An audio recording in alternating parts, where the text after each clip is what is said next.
because Jesus died and rose again. That in itself makes you know that Jesus is the Son of the living God. And the Word of God is the truth of God. The law of the Lord is perfect, converting the soul. The testimony of the Lord is sure, making the wise simple, making wise the simple. The statutes of the Lord are right, rejoicing the heart. That's what the Bible says. The answer to happiness and joy and real inner peace is found in the Word of God. People will try all kinds of so-called remedies for inner peace, and all you have to do is grab your Bible, read upon it, read it and meditate upon it. This is what God is saying. God is saying if you're looking for happiness, happiness is found in the statutes of the Lord. The statutes of the Lord is the Word of God. He says that the commandments of the Lord, the commandment of the Lord is pure, enlightening the eyes. God has already told us the answer to happiness is in the Word of God. The answer to being set free from depression and anxiety attacks and just being miserable and unhappy, the answer is found in the Word of God. It's found in the Word of God. It says that the Word of God rejoices the heart. Do you need to be rejoiced in your heart? Get the Word of God. It'll bring joy to you. That's what the Word of God does. Even the hardest of criminals ask for the book of Psalms. Even the most unbelieving people, when they come to the end of their life, just like what Charles Darwin did, they're asking for the Bible and they're asking for the priest, because the Word of God brings comfort to the soul. The Word of God brings inner peace and assurance of eternal life. Charles Darwin, as he was dying, his favorite book was the book of Hebrews. You wouldn't know that because the powers that be don't want you to know that. Because when you know the Word of God, it brings so much liberty and so much freedom and so much inner peace and so much joy. No one can manipulate you. No one can control you. No one can bewitch you when you have the Word of God inside you. When you have the Word of God inside you, you have inner peace because the Word of God is living. This book has transformed so many lives, including the ones that people wrote off and said there's no hope for him. This Word of God transformed their lives. Some were even at the verge of death. But when they read this Word of God, it transformed their life. I was about to preach the other day, well, a couple of months back. This lady comes to me and says, you know what? I was thinking of committing suicide until I heard you preach. That's what the Bible does. That's what the Word of God does. This lady was at the verge of taking her own life until she heard the gospel of Jesus Christ. There's power in the words of Jesus. There's power in the blood of Jesus. And so I plead the blood of the Son of God. I plead the blood of Jesus into the very foundations of the town of Oldham, because it's not God's will that any should perish. This is a Christian nation. This nation was built on Christian foundation. This generation might not know it, but there is a testimony. Wherever you go in the United Kingdom, there is a church building. The prosperity that you so enjoy is because of the gospel. God made Britain great because Britain made the gospel great. That's why this nation is the way it is today. It is the gospel that made this nation great. So I speak the blood of Jesus with all boldness. I speak the blood of Jesus Christ into the very foundations of the town of Oldham, because it's not the will of God that any should perish, but that we should come to the saving knowledge of the truth. And the truth is a person. The truth is not a philosophy or a gathering of facts.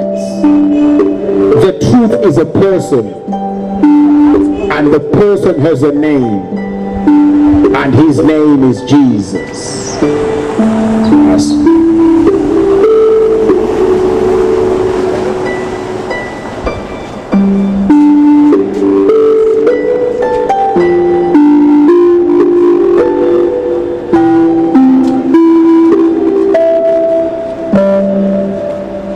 Now, okay, to continue.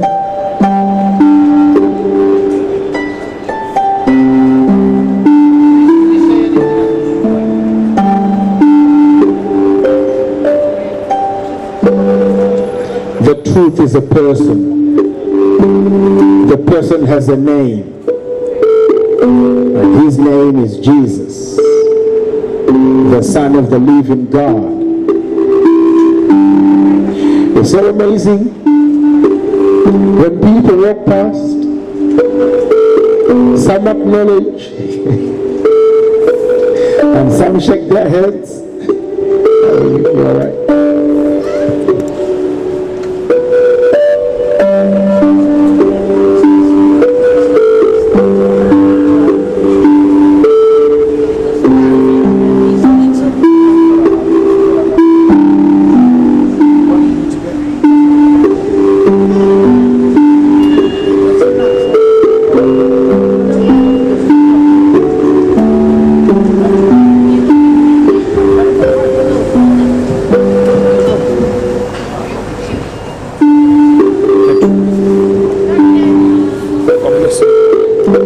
The truth is a person, and the person has a name.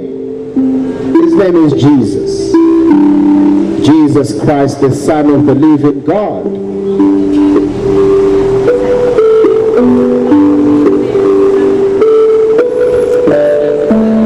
The law of the Lord is perfect. You see, the word of God is infallible. It's infallible. I was speaking to one gentleman yesterday, and I say to him, when you look at the Bible and test the Bible how you test your historical documents, the Bible is the most historically attested book of antiquity. When you test the Bible the same way that you test other documents of history, the Bible is the most historical record ever. I gave him the book of Luke, and I said Luke was a brilliant historian. So he took the book of Luke and he went home with it. And I know that that statement is 100% true. When you look at the Bible, it's the most historically reliable document of antiquity. Put all of your religious assertions to one side. When you look at the internal evidence, sir, when you look at the external evidence, sir, when you look at the manuscript tradition,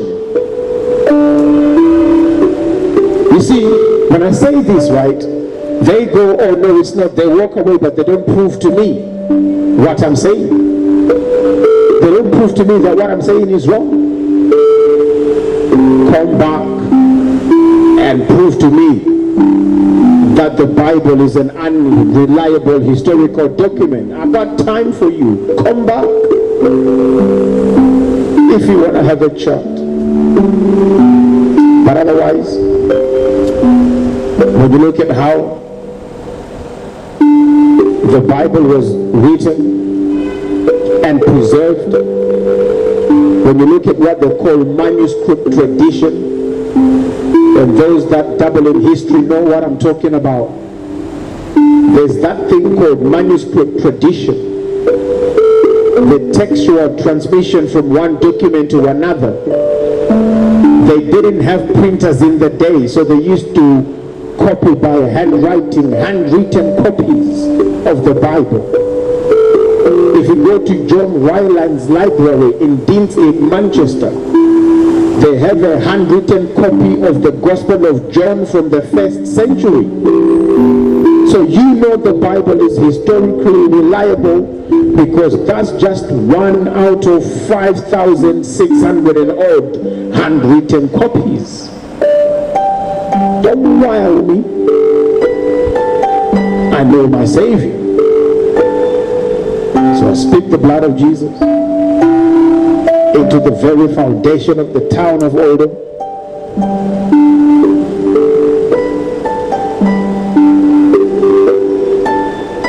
Because it's not God's will that any should perish, but that we should come to the saving knowledge of who Jesus is.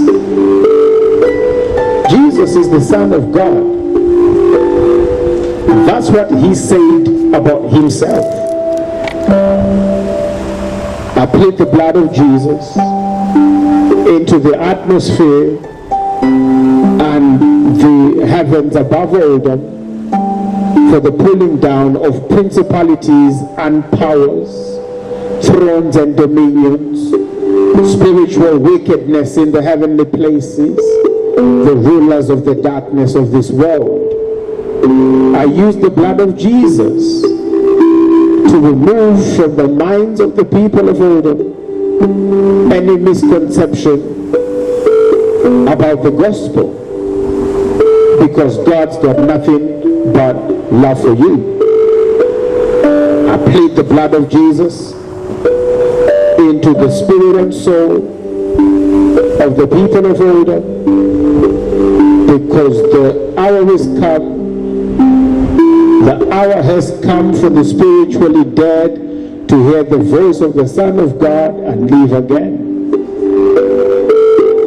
This is the time to hear about the resurrection of Jesus, so that as you hear about how God raised Jesus from the dead, God will also begin to raise your relationship with him from the dead. Speak the blood of Jesus into every house in Oldham for the peace of God to rule and reign in every house in Oldham. I speak the blood of Jesus to the very gates of Oldham for the triumphant entry of the word of God into the hearts of the people of Oldham. I speak the blood of Jesus to the gates of Oldham for the entrance of the word of God. In the book of Psalms, in Psalms 19 verse 7, it says, the statutes of the Lord are right, rejoicing the heart. This is what the word of God says about the human heart. This is what the word of God says about the soul of a person. You see, I'm just flowing effortlessly. You are there barking away. And I'm just going easy. You're over there screaming your head off.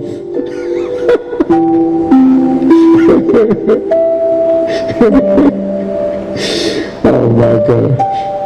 The statutes of the Lord are right, rejoicing the heart. Rejoicing the heart. What's the answer to depression? The word of God.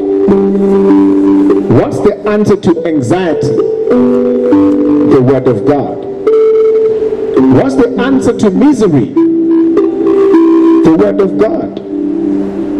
What's the answer to the anguish of mind? The word of God. You know, some people really struggle to just laugh, to just being happy, because they are bound by the devil. Because Satan is depressing people. It's so difficult for people. For some people to just smile. You know, you use less muscles on your face when you smile than when you frown. You know that, right? You know that. It's difficult for some people to find joy, real joy, inner joy. Difficult. But you hear it here in the word of God.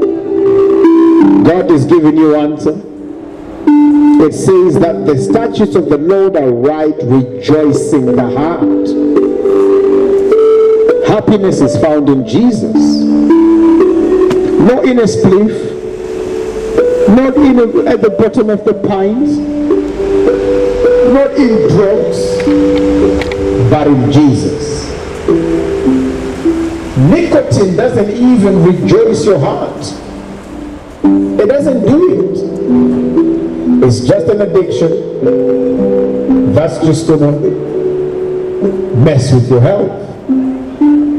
But the statutes of the Lord are right, rejoicing the heart.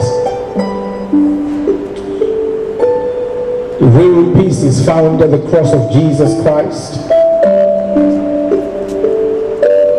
There's no person who's ever been in contact with Jesus who left unfulfilled. Every person who came to Jesus looking for inner peace, looking for real joy, looking for happiness, they found it. They found it in Jesus. Jesus is the way, the truth, and the life. No one goes to the Father except by Him. Well, that's what Jesus said. He is the way, the truth, and the life. And no one goes to the Father but by Jesus. And how do we know this? That Jesus is the way, the truth, and the life. We know this because God raised Him from the dead. That's how we know. Jesus Christ is God's chosen. He is the Messiah. And we know this because God raised Him from the dead. The resurrection of Jesus Christ is evidence that God's got nothing but love for you. The death and the resurrection of Jesus Christ is evidence that God has made contact with humanity. And so if you were to make contact with this same God, it makes perfect sense. It's only logical for you to go through Jesus. It's only logical for you to go through Jesus.